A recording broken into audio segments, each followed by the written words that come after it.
An explicit journey displaying the evolution of arches, glancing back to the past and understanding its evolvement over the period of time.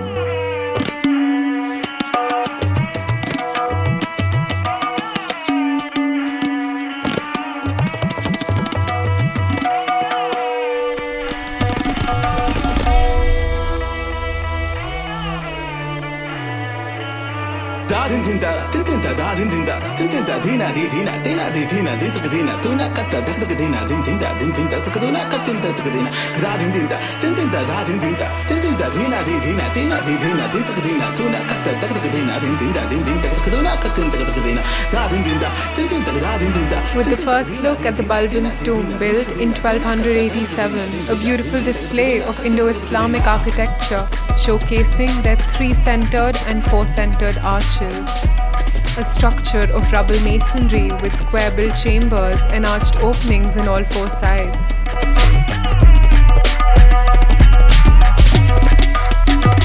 Alai Darwaza, one of the first true arches and true domes in India, it is considered to be one of the most important buildings built in the Delhi Sultanate period.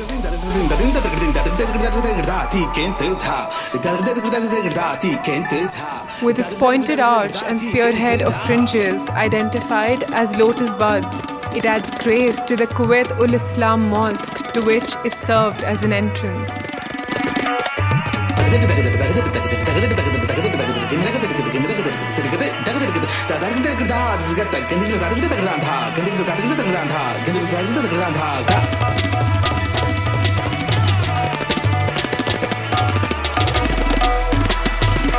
Rajaon Ki Baoli, an introduction to stepwell architecture in India. Four-centered symmetrical arches spanning the columns in North Indian architectural style at the three sides of the Baoli.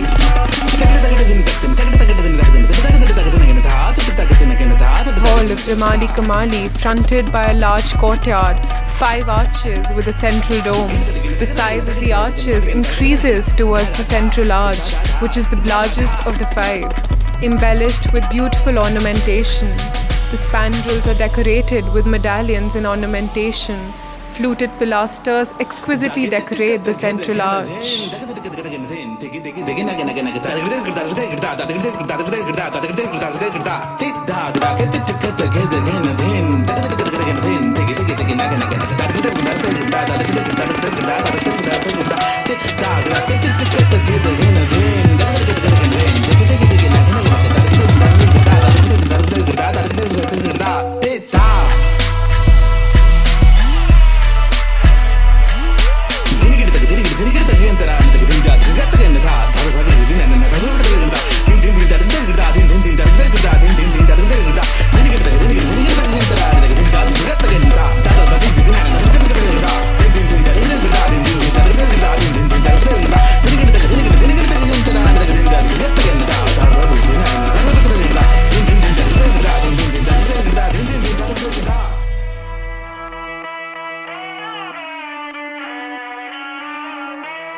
Built in a simple bold style in red sandstone and white marble, the tomb of Afsarwala contains deeply recessed arches with square-headed doorways opening on all sides. Influenced by both Indo-Islamic and Persian style of architecture, the first garden tomb in Indian history, built under the Mughal Empire, Humayun's tomb is made from 3 different types of stones.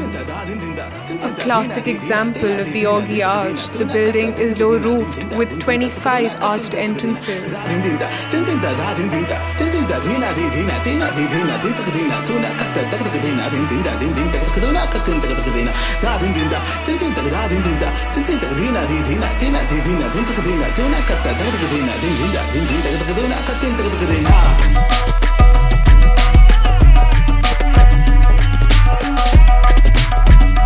The central arch on each sides open to an ascending staircase.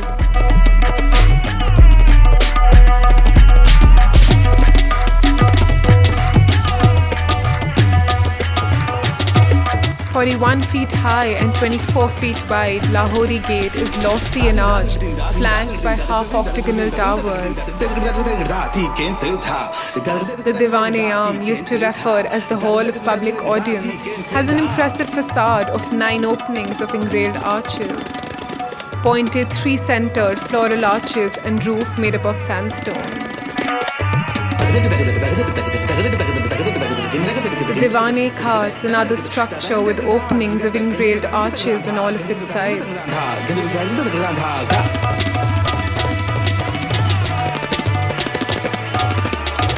Mehre-Bhisht, private apartments found at the back of the throne, set up on an elevated level overlooking the Yamuna River on the east side of the fort. Simple pointed arches made up of marble.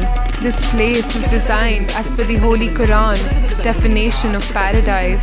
If there is a paradise on earth, it is here. Open arch colonnades, each having a lofty tower-like gateway in the center.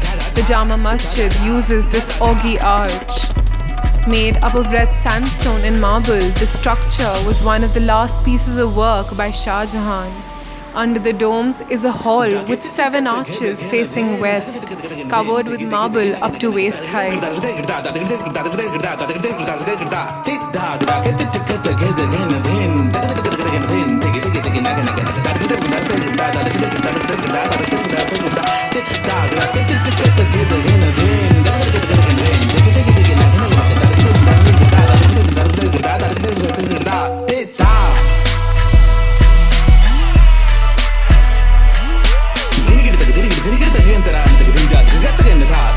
The Fatehpur Masjid, an Islamic mosque built with red sandstone and a marble dome. Executed by Shah Jahan's wife, the mosque has 7 arched gateways. A stunning example of the ogee arch, the central Iwan of the structure is flanked by 3 gateways itself.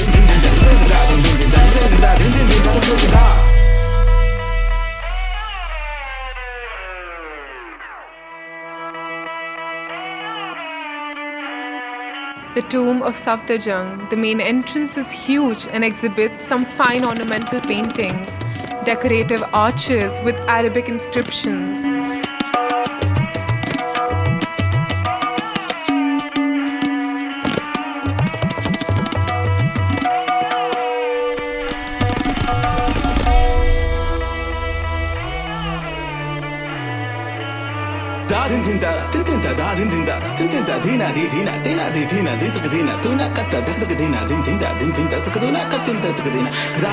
The town hall uses flat arch and semicircular arches constructed out of a yellow painted brick and stone and carved white stone trim.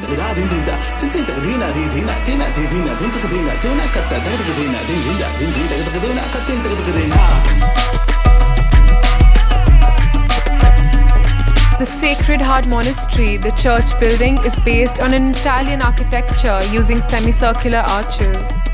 The modern evolution of an arch into a form, enhancing the entrance and becoming a part of the structure itself. The futuristic development of a simple arch taking shape of organic forms, creating an entirely new experience of the space. Making the transition of arches from prehistoric to futuristic, understanding the change in its evolution and function.